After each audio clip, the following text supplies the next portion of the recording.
So the first method, farmers use selection, okay? Or these crop growers use selection, which is basically, nasa pangalan na yung ibig sabihin nun, selection basically means piliin mo yung halaman na may desirable traits at yun yung ipapakalat mo. Yun yung ipopropagate mo. Okay? So that's selection.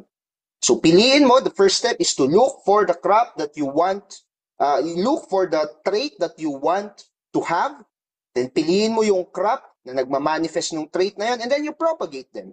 So very simple. It is the most ancient method of crop improvement. And under selection, there are also different types. The first one would be natural selection. So by the word itself, natural, yung selection process or yung pagpili ng halaman with the best trait is being selected by the environment. Okay? So it's being selected by the environment. It's being selected by the very context kung saan lumalaki yung ating halaman. So that means, yung halaman na may pinaka-the best na trait in a particular environment, siya yung magsusurvive. Okay? Siya yung magsusurvive. For example, let's say, mayroon kang different varieties of rice in an area na madaling bahain. Now, every time na binabaha yung area na yon, may variety of rice or may rice population doon na hindi masyadong tinatablaan ng baha or they are tolerant against flooding. So sooner or later, every time na nauulit yung phenomenon na flooding, sooner or later, yung mga hindi tolerant sa flooding, mangangamatay sila. At yung mga tolerant sa flooding, sila lang yung matitira na magpo-propagate ng kanilang lahi. So that is how natural selection works. Okay? Next method of selection is what we call as mass selection. Okay? So mass selection is like pipiliin mo yung pinaka-the best na prutas doon sa isang puno and then yun yung i-grow mo. So that's mass selection. So sa method na to, ang gagawin natin, may pipili ka ng group of plants. So there's many So many plants, pipili ka ng group of plants that shows a particular trait that you like. For example, high yield or pest resistant.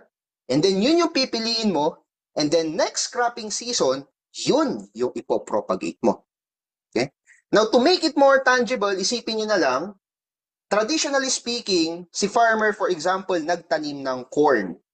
And hinahanap ni farmer yung trait na tallness. Okay? So gusto niya na for the next cropping, ang gusto niya lang i-propagate is yung mga tall na corn. So may specific measurement siya kung what is tall sa kanya. Let's say, tall sa kanya is 5 feet. Now, habang si farmer ay naglalakad sa kanyang field, kapag nakakakita siya ng puno ng corn na 5 feet, ang gagawin niya, iha-harvest niya yung seed ng corn na yon. O may nakita siya sa area na, let's say, yan yung farm niya. So may nakita siya sa area na yan, kukunin niya yung seed ng corn na yon. Sa area na to, kukunin niya ulit. Sa area na yan, etc. You get the point. So every time na madadaanan niya yung plant na may specific trait na gusto niya, kinukuhanan niya ng seed.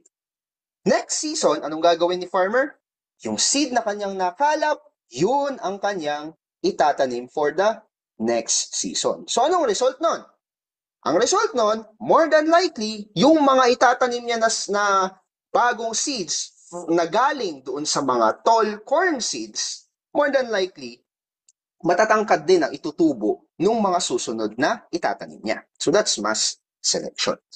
Ngayon, merong mas hyper-focus na paraan si mass selection. Kasi remember, sa mass selection, maraming halaman yung kinukuhanan ng seeds, right?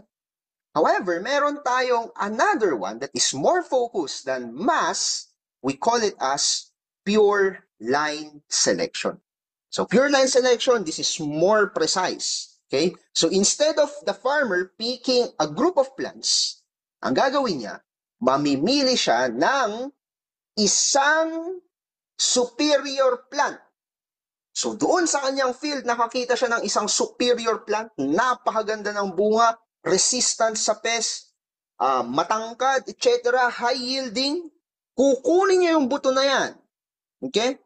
And then, yan yung i-harvest niya yung buto na yan at yan yung itatanim niya ng paulit-ulit for multiple generations. Ang goal ni farmer is that yung isang superior plant na yan ay maparami niya para lahat ng kanyang crop ay maging superior. Okay? So that's pure line selection. So yan yung tatlong process ng selection. We have natural selection, we have mass selection, and we have pure line selection. Now, aside from selection, we can also improve the capacity of our crop through the process of